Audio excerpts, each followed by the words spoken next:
The Jacksonville Jaguars have had 3 different helmet designs since they started in 1995. We're going to go over those, some fun facts, and basically tell you everything you need to know about Jaguars helmets. Yeah, for minimal designs, Jay, there's probably more fun little facts about this team than any team that we've done yet. In 1995, basically black helmet, black face mask, kind of a cool Jaguar.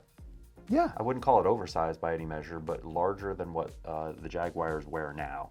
You know, with their colors of teal and black, and then you've got some gold mixed in there with the Jaguar and throw in some white. I think they have a lot of potential. Yeah, I agree. What I really liked about this was they were established in 1995. You and I both remember the 90s very well. This look summed up that era. It was a good fit. Pretty basic design. The uniforms were a little bit more kind of where they were trying to draw the attention of everything, and we both say all the time that the best part of the uniform is the helmets. Yes. I think it's the sexiest part, and even with the Jaguars, it is the sexiest part of the helmet, but I would like to see something more. I agree. And considering the owner of Yeah. the Jaguars, you would think that they would have the craziest scheme.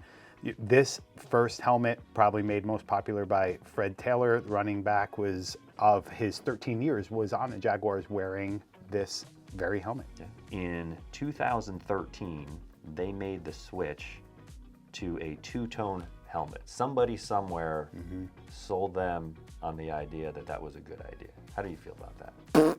Brutal. Yeah, I didn't really care for it from the get-go. I'm curious if Jaguars fans liked it. As far as I know, this was the first 2-tone helmet in NFL history. They also switched this design to a more aggressive Jaguar, you would say, right?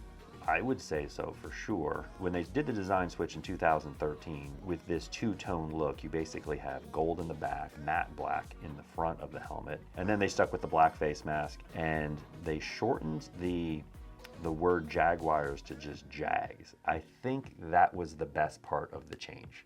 Yeah, for sure. And front, it matches the gold from the back, and then on the back bumpers, it's in black, which matches the front. So I think that's kind of cool. They were trying so hard to make that design work. But I like that part of it. Yeah, I agree. Right? In 2018, they made the switch to the helmet that we have right here, and it is a nice, deep, gloss black finish. There's some other teams that wear this same paint. This is a painted gloss helmet, not to be confused with the moldy gloss helmets that a lot of high schools and colleges wear. If I had to guess, they were trying to differentiate themselves from the Dolphins so much that they wanted to be almost like the alter ego. They're both in Florida, right? But wearing black was probably the only way that they could really go outside the lines, because they still have that teal that the Dolphins have. Like, of all the colors. Florida, like, man. They love their teal in Florida. Come on. So the design of this helmet is still pretty basic. It's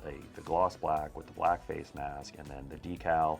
And in the decal, you have the black spots on the Jaguar, and I think that really incorporates everything real nice. And then, you know, having that little bit of blue in the tongue and the eye, matching the 3D bumpers and the numbers, I think that that really goes well together as that third, that tertiary color. Nice.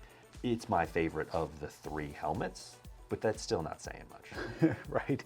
And what I really like about this last design too, even like the little things with the gold warning labels on the back, I don't know, it does look cool. It's all about the eyes and the nose on that decal, like you mentioned. It does bring all those colors together. What was cool about this helmet too was it was featured in the first ever Toy Story themed game in London just a couple weeks ago. If you're watching it during the 2023 season here, they beat the Falcons wearing this helmet. That was interesting. I don't know if you got to see any of that Toy Story thing. I saw enough to get, to be critical of it. I mean, I think it's cool. If I was 4 or 5 or 6 years old, and I mean, wow, I mean, talk about giving me my first dose of football, where I would just be glued to a screen. It's brilliant. But they got to up their game with the face masks. You know, the different styles on all these helmets is what we do. And so I'm like, it felt like they just kind of put the same style on everybody, and it's not even the style that's You're right. really popular. They got Disney Pixar money. So it's like, hit us up. Yeah. Also, big shout out to Adriel over there at Jacksonville prep over there in Duval County. They know what they're doing, man, and you should check out some of the other content that we've done for the Jags to make these incredible prep helmets over the past few years, and that's where they allowed us to have more fun. I'm going to say some of the schemes we came up with should be on the field. At least for an alternate. Absolutely. The Jags are due for an alternate. Go ahead and let us know in the comments below which one of these helmets is your favorite helmet from the Jags, and do you think they should stick with it or do something kind of crazy and off the wall?